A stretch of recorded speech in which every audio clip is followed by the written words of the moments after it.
Immediately, they left their nets and followed. Jesus always makes it look easy. He makes it look so easy, and therefore he presents as someone who's strong and powerful. He makes it look so easy at the same time to care for those who are weak and vulnerable, those who are needy, those who are sick, those who are poor.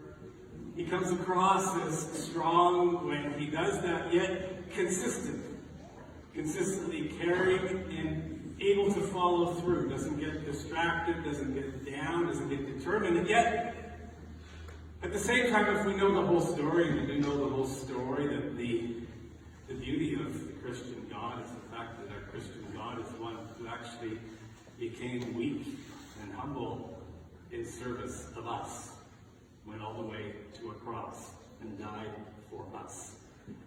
That's consistent. It's consistently loving of those who need his love. And we know that's hard. We know that's hard to do. Years ago, I was training for ministry in hospital chaplaincy, and I was working in a palliative care unit, caring for those, journeying with. I wouldn't say caring for, I'm not a nurse, I was never a nurse or a doctor. But I say journeying with those who are sick and near death. And it was hard. It was hard work, but at the same time, I was absolutely lost. I didn't have a clue what I was doing. I was just and I was finding my way. And at the end of it, so my supervisor, who was very kind and merciful and very good to me and taught me so many things, she gave me a little bit of a report, and she said, the word I got from the units is that you're a calming presence. I thought, oh, a calming presence. That's nice to hear, because I really wasn't doing anything. I felt like there was absolutely nothing I could do and knew how to do. So to say that I was present, that was a start. It was good. It is a start. It is a start when we truly care, when we have our priorities set towards caring for others, particularly caring for the vulnerable. And it starts, of course, with recognizing who we are, which is those individuals, people, human beings, who are susceptible to the elements just like anyone else. And this week, I've been getting all kinds of messages. People have been calling me, people have been emailing me, they've been saying, we have to do something because there's this survey out there, a government survey going out about assisted suicide. Yes, it's already legal, but they want to go farther, and this and that, and all this, and saying, yeah, go do the survey. This is a good thing. This is what we should do. It is our Christian duty because we care. We care about the vulnerable. We care about those who are sick and dying. And let's face it, if you're sick or you're near death, you are vulnerable. You are weak. And as much as I like to believe that I'm never going to be in that situation, that I'll never be in a situation where somebody could manipulate me, where someone could talk me into taking a pill that will take my own life. I'm a human being. We're all human beings. And if we recognize really that that's who we are, we begin to find a way to journey with each other consistently and right to the end the way that Jesus does. It's not easy. It's not easy at all. But we can start, of course, just by looking at what Jesus does. In the gospel today, the gospel we just heard, we hear at the very end Jesus, when he, after he calls James and John and Andrew, he goes and he's caring for all the sick. He's caring for the sick and those who are suffering in the villages, and he's preaching in their synagogues, and he's proclaiming the good news of God's merciful love and healing. He's prioritizing the vulnerable. And he does that even before that when he calls James and Andrew and John. These were not strong human beings. They were were not called because they had wonderful talents and great gifts. No. They were called because they had a longing for God.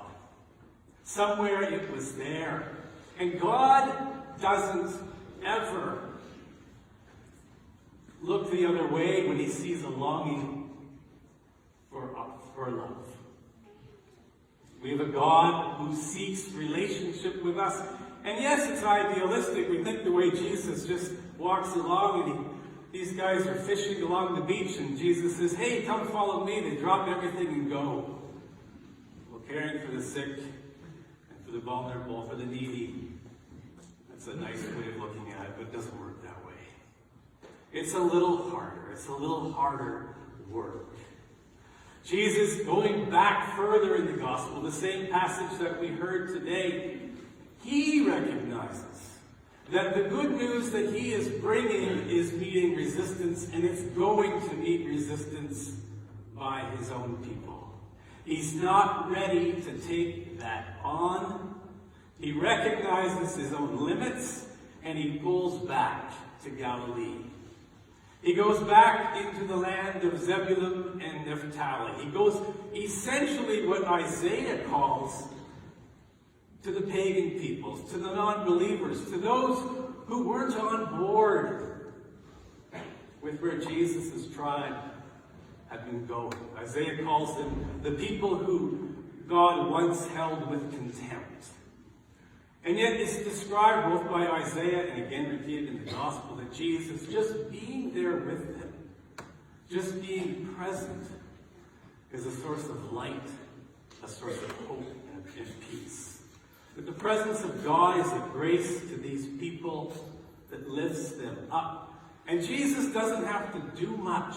He doesn't have to say anything. He just has to be there. Jesus is a human being who acts in faith, who knows that he depends, knows his weaknesses, and invites us to do the same. In the second reading from St. Paul to the Corinthians, we see what happens when we try to go it alone. We divide. We fall apart. St. Paul speaks about those in the Christian community who have become divided because they're saying, I belong to Paul, I belong to Apollos, I belong to this and that. No. St. Paul says you all belong to something much greater. You are all baptized into a God who truly loves and cares for you. A God who never abandons you, a God who never lets you go. We're all called. We're all called no matter how strong we think we are, and we're not. We're all called no matter how weak we actually are. We're all called in our longing to be completed by a God who truly loves and cares for us. This is the mission of the church, the mission of the baptized. It is to do what Jesus does with consistency, to care for those who are weakest among us. But before we do that, we are called to recognize that we're cared for. We're cared for consistently. We're cared for completely by a loving